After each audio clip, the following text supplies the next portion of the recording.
Ninachotaka kumaanisha ni kwamba unatafuta eneo ambalo unadhani wewe ni eneo tulivu kwako. Wengine wanapenda garden. Ni sehemu ambayo unadhani hautakuwa na mwingiliano wa watu. Lakini mwingine anaweza kaamua kaenda kwenye chumba chake cha peke yake. Kama una familia, basi nenda kwenye chumba ambacho nadhani nikikaa hapo kwa dakika 40 au 30 au saa moja, basi hataweza kunidisturb mtu mwingine. Au la, unaweza kaamua kwenda kwenye ofisi yako kakaa mwenyewe. Lakini ninachotaka kumaanisha ni kwamba kila mmoja ajifanye na mwenzake wa pili. Simaanishi mtafute mtu, na maanisha akiwepo junior, basi akae na junior huyo huyo wakiwa wanafahamiana, kwa sababu nafsi yako wewe ndio unayejua vizuri.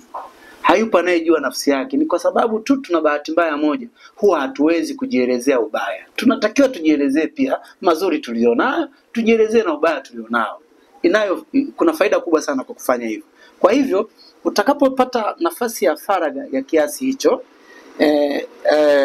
kiasi ambacho Miki sasa amekaa na kopi ya Miki, wanaweza kuwa wametazamana au basi wamekaa mkao ambao unaweza kuwa utulivu, wakiwa wana imani na wanaaminiana. Kwa hiyo chukua peni yako, chukua karatasi, anza kuandika unadhani wewe uko very good katika jambo gani. Sifa zako nzuri ni zipi? Kwa maana ya kazi, kwa maana ya maongezi, kwa maana ya mahusiano. Ziorodheshe kadiri utakavyojaliwa na Mungu kuzikumbuka. Kwa uaminifu ule ule, nenda kwenye kipengele cha karatasi cha pili, nenda kaandike madhaifu yako. Kwa uaminifu ule ule uliotumia mwanzoni, sema mimi nadhani nina madhaifu katika jambo hili. Nina madhaifu katika jambo hili. Nina madhaifu katika jambo lile. Na katika hili mimi kwenye kazi mimi ni mvivu. Katika hili mimi napenda majungu sana. Mimi napenda labda umbea sana. Mimi napenda kusikiliza sana. Uwe mwaminifu kwenye hilo. Wengi tunaishia njiani. Jiorodheshe hapo. Unajadiliana.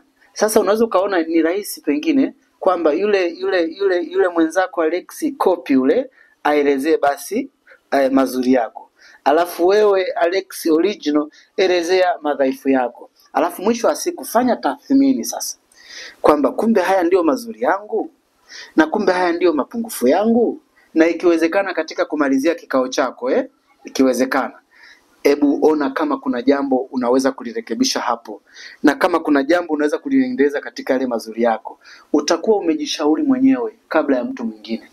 Faida nyingine ni kwamba kama utakutana na mwenzako, anaweza kuwa rafiki yako au mkubwa wako au mtu yeyote kazini kwako au mke wako nyumbani au mume wako nyumbani, vyovyote itakavyokuwa, atatokea akuambie pengine kwa lengo la kukupongeza juu ya jambo fulani, moyo utafurahi vizuri sana, kwa sababu wewe ukiwa peke yako na mwenzako uliliona.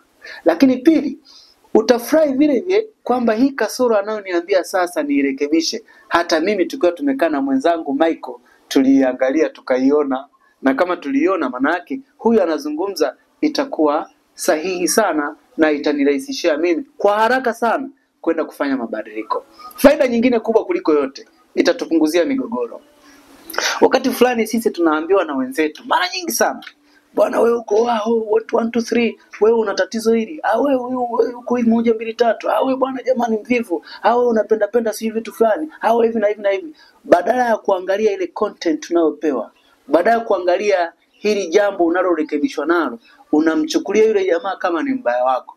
Unamkasirikia, unamnunia, unasema bwana huyu jamaa sio ana ugomvi na mimi. Kumbe huyu jamaa ni mtu mwema sana kwako, anakuambia bwana kuna tatizo hilo. Na wengine unakuta ni mabosi wetu, bwana una tatizo hilo, jamaa hakubali, wewe una tatizo hilo. Mbona nionea, wewe unanisema si hivi na hivi. Lakini kumbe mtu anakuambia jambo kwa sababu ya upendo alionao. Na ungekuwa umeanza peke yako ukajifanyia kitathmini wewe na kopi yako, pengine isingekuwa swala la kulaumu, ungeishia kumshukuru yule mtu aliyekuambia hilo jambo ambalo wewe ulikuwa kulitend. Mimi nimalizie tu content yangu ya leo kwamba hii ndio punchline ninayokupa. Komaa, kazana kwenye maisha, tunaendelea na tunapambana. This is Mbogi TV. Habari, kazi na Sara.